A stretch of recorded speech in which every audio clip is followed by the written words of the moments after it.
I think it must be nearly about 45, 46 years ago. We were all playing in a band called Brian Jenner, who was resident at the Moat Hotel at Ruton, and we used to do all the hunt balls and all the big functions. And we backed up all the Dreamland Ballroom, which has recently opened up again.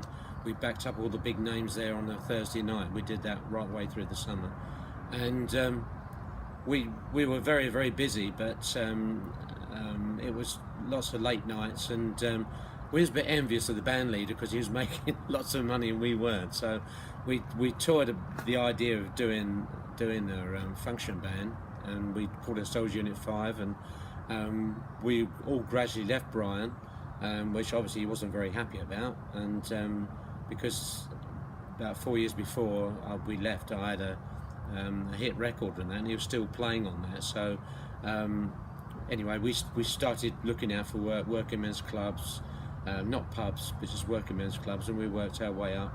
And then mainly in the 70s, we were out 4 or 5 nights a week. It was very successful. And we did for 3 years, we did a regular Monday night called the Inn on the Lake at Gravesend, and we used to get 200 or 300 people in this room, which probably only held 150 people, but great nights. And that was basically pop music, but for the function work, it was dance music and all that sort of thing. But unfortunately, over the years, the function work has disappeared, and as I was saying, this 5intheBar, it allows us to carry on a little bit longer. I mean, we're all in our 60s and 70s now, and the function band is hard work, especially setting the gear up and packing up and getting back indoors at 2 or 3 in the morning. I think that's going to be in the past now. And these with the 5intheBar doing things like Pizza Express in Maidstone, they all finish at 10:30, 11 o'clock. So that's the ideal thing. Well, there was when we had a band in Gravesend called Tony Ellingham and the Casuals. That's how it all started, way back in 1959, I think we started that, and we did down at the Cobb Hall in Gravesend, which a lot of people actually mentioned on Facebook on a Gravesend site on there, and they used to have these bands every Monday and every Friday, and we've supported Marty Wilde, and Marty Wilde came on, and for some reason, I don't know, something was going wrong with their equipment, but they all got annoyed, started slow hand clapping and things like that, and someone threw a bottle and it hit him on above the eye, and his eye started bleeding, and as they ran past us, I had a brand new turquoise jacket which I specially made. He went running past me and all the blood spattered on my jacket, and I said, "Oh, you ruined my jacket." And he said, "Look at my eye," you know. It was incredible that night, and we were being paid much, and they drew the curtains. You could see all the coins hitting the curtains, and the chap who ran it said, we want the Casuals to go back on. So we said, well, you've got to double our fee. So he said, I'm not doing that. And of course, there was like a riot. He said, all right, I'll pay you double.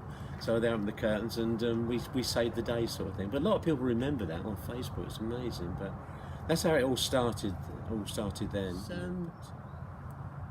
There was something happened with the Casuals, which was a nice sort of karma thing, really, because there was, I won't name them, but there was a 60s band, and they were in the charts, and we supported them at the Star Ballroom in Maidstone, which was a really big venue in the 60s and 70s, and it was absolutely packed there. The ballroom was packed, and he wouldn't let us change in the changing room, so we had to change on the side, and we were a bit annoyed about that. We went on and did our thing, and this particular person didn't sort of communicate with us at all, sort of that we were sort of low life to him, I suppose. But he ran onto the stage, and it was Christmas time, and he caught his legs around the lights on the Christmas tree, and this 15-foot Christmas tree come crashing down, including him, and fused the whole building. And then we sort of sneaked out, chuckling to ourselves. So it was karma, I suppose, really, on that one. Yeah, I had a hit record under the name of Dorian Gray, which I hated, and that got to number 32 in the charts in 1968. It all came about, really. I was with Brian Jenner Band at the Moat Hotel, and my wife Diane said that you ought to try and get on top of the pops and things like that. It was easier said than done, but we knew this chap in Gravesend, a chap called Roger Easterby, and we invited him out there, and he said, "Oh, you know, come up for a sort of audition thing," which I did, and released the first record called Behind the Tear, and that was played on Radio Luxembourg quite a bit. Didn't make the charts, and then this one come along by Roger Greenaway and Roger Cook, and fantastic number, absolutely brilliant number. I don't know if I sang it that well, but it's still a good song today. But yeah, I did Top of the Pops, which was a great day. I did Simon D show on a Saturday night. That was a fantastic show as well. Loads of other shows, radio shows. At that time, before Radio 1 came along, it was all these lunchtime shows on Radio 2 in London. All the London theatres used to have everybody come in eating their sandwiches from their lunch, and there was someone like Joe Loss Big Band, and there was quite a few of us. Amen Corner, Gene Pitney, all these people doing these lunchtime things, and they were really great times. But it really came at the wrong time for me, because travelling up and down, I wasn't working. I took time off from work. We just moved into a new house, and my son was only about 3 months old, so we stuck it for nearly a year. We made another couple of records, never the same. And so I decided to call it a day. I don't regret it. And the other people, there was Vanity Fair, another local band, and we thought we all thought that the time was right to pack it up. So we did, but and I didn't sing for a number of years, and then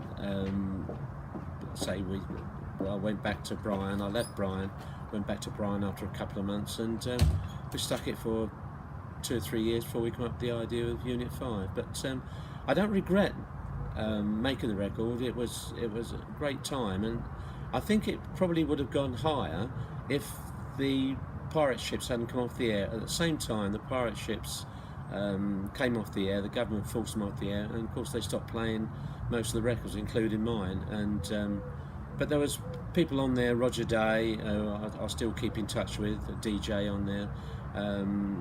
Simon D was actually on there, and they used to play my records all the time. It seemed funny going to Margate Beach and things like that, and hearing my record being played, and I felt like shouting out, "That's me!" But you know, perhaps it wasn't to be. But I don't regret it, and didn't make a lot of money out of it. None of us did in the 60s, but that's another story. But about 3 years ago, it was on a compilation album for Sounds of the 60s. A good friend of mine who runs the actual Sounds of the 60s program, yeah, Phil the Collector Swern, who runs Sounds of the 60s on a Saturday morning. He asked me if I'd use my record on the compilation record, and I said yes, and EMI got in touch with me, and I actually got some royalties, which was pretty rare, and she wanted to know who owned the rights to the record, and she said no one owns the rights, so I got the rights to the record. I did that. I got a bit of money out of it, but then a year later I was approached by someone from Abbey Road Studios, and they put these compilation albums out every Christmas, and this was called Sugar Sugar, and they had Honey Honey and things like that. So he said, "We put an album out, come and use your record," and it got to number 2 in the charts. Though it's one of 60 songs on that album, it was really good, and the what's the money come in, you know, the actually got money for the record, which was good. But it was nice to sort of be in the sort of charts again. Being in on the compilation album, but yeah, it was very good, and we used that to publicise the band, and it has helped, and we still do the song now. Everybody requests it, and it's still a good song. It's still a very good song. The Simon D show, which grew, it was 18 million people used to watch that on a Saturday night, and I did that. That was all live, and I was on with Henry Cooper, and a fantastic man, brilliant man. When he shook your hand, his hand was massive, absolutely massive. But that was a great time, and going all around the studios, meeting different people. because I'm sports mad, so and there was I think it was grandstand in them days, going up there and seeing all the people there. But yeah, I wasn't actually starstruck, and as I said before, being on your own, it's very difficult. It's being on your own all the time, and I found that really, really odd. The manager and the chap who did the arrangement, they used to sort of go off and do their thing and leave me to it, sort of thing. But the Top of the Pops was that was the I remember that day from start to finish, and it was a brilliant day. But unfortunately, I had this horrendous cold, and it was Alan Freeman, Fluff Freeman, and another DJ, and we actually demolished a bottle of whiskey during the day, trying to get rid of this cold. And my manager said, "Oh, don't worry, we'll use the backing tracks." And then the manager turned up and said, "We've booked a 24-piece orchestra." So that was on the record, 24-piece orchestra. And yeah, we got through it. But it's just like passing a driving test. You get there, it's all day makeup, TV, camera shots and things like that, and then it comes to the actual thing, and it's all over in about 3 minutes. And then the anticlimax is unbelievable after it. But it's a day I always remember. I remember every single thing about that day. Well, there's Brian Jenner band who we sung with. That was a sort of 7 or 8 piece, but there was the Alan Ryder big band, which was 22 piece, I think. It was a Saturday night and Tuesday night at the Pavilion Ballroom in Gillingham, and I used to sing 3 or 4 numbers on that. And that was good. That was good grounding, I think, because that's something a lot of people mention today. A lot of these people on X Factor and all that sort of thing, they don't actually serve their apprenticeship really. But to be fair, I was talking to my wife the other day about it. They haven't got the place to play. The only place they play at now is pubs. In our day, there was youth clubs. You could actually do that at youth clubs. Because now you can turn up to any gig, and you can judge the audience within 10-20 minutes, I suppose, and adjust your act, and that all comes with experience. But I do feel sorry for young bands or young people setting out now today, because there's not the opportunities there, and all this new technology. I listened to a thing this morning with Joe Walsh of the Eagles. He's put a thing on Facebook about he just feels sorry for bands because and they're actually pinching all his songs and putting them on some of their records without his permission, and no one can do anything about it. Young composers, their songs are being stolen, and with the downloads and everything, it's not the same anymore, which is a shame. Right, musical influences. It's got to be Sinatra, because his phrase and his timing is brilliant. But there's lots of bands I like. The Eagles, seen the Eagles 3 or 4 times live, and also the Stereophonics, one of the newest bands. My niece is a PR for her, and went up with my daughter to see them at the O2 recently, and they were brilliant. We saw them at the after party. I've met them twice before, and they recognised me again, and it was I could never understand how he never really made any money in the 60s, but no one really made a lot of money. It's just one of those things that the money they make today is unbelievable. But and they're all millionaires, but they've got their feet on the ground, which is nice. They're not superstars well, they are, but they're not in their own thing. Talk about the family and the children and everything, and that's how it should be. And that was the thing really, because no one should have been married in those days. You had to be single, and I did a thing for EMI, the launch of the record, where all the record producers there, the DJs were there, and promoters and all sorts of people, and there was a reporter there on the Daily Sketch, which actually turned into the Sun, and we just come back from Italy, and the wedding ring wasn't on. I took it off, and of course there was the white thing, we were all brown, and this white ring, and she said, "Oh, you're married?" So I said, "Yeah." I said, "Can you keep that secret?" She said, "Oh, we'll keep it secret." But the next morning on the pop page was Dorian Gray's married, and I had a phone call from my manager. He wasn't very happy.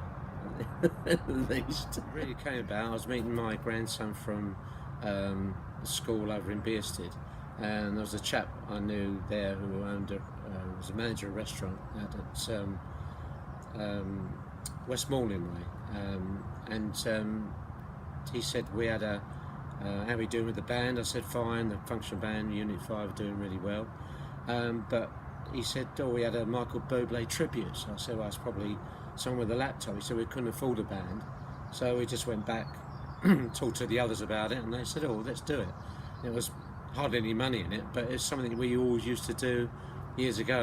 I was singing with a big band when I was 17 or 18, the Pavilion Ballroom in Gillingham, and so we just did all the numbers that we like doing, and it's been quite successful. The function work with the function band, that's fast disappearing, so at least doing this swing music we can actually carry on a little bit longer.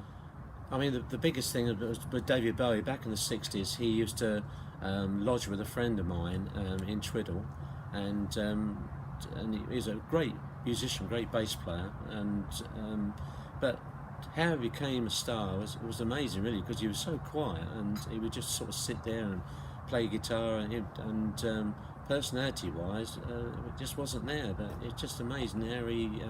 But someone saw something in him and made. Well, there was. Yeah. I mean, you saw a lot of these stars. Some of them were a bit aloof.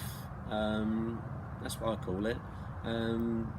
But there were people like the Hollies or Amen Corner, a chap, Andy Fairweather Lowe, sang with Amen Corner. Fantastic bloke. And they were really nice. But the groups, the individual singers, perhaps weren't so nice. I won't go any further than that. But the groups were good. I mean, the Hollies were great. But did a couple of shows with them. Great characters. But Amen Corner, Andy Fairweather Lowe, and really, really good. I think I missed having a backing band because I was on my own, and it's very difficult being on your own. You don't get the support of the rest of the band, especially when it comes to financial matters or work and things like that. I'd get a phone call saying, "Oh, we're in Manchester this afternoon." We'd have to go to Manchester, drop everything, and go up by train. And one night we went to an Indian restaurant, and my manager and we rushed back to Crewe Station and missed the last train. So I slept on Crewe Station, which wasn't the best of things. And coming back on the milk train in the morning, and I was actually working in print at the time, and I actually gone back to work and sort of going to work, no sleep or things like that. But it was something. It's an experience. As I said, I'm glad I did it. I don't regret not doing it. But who knows? I probably wouldn't be married to my wife now. We've been married 52 years now. She's brilliant.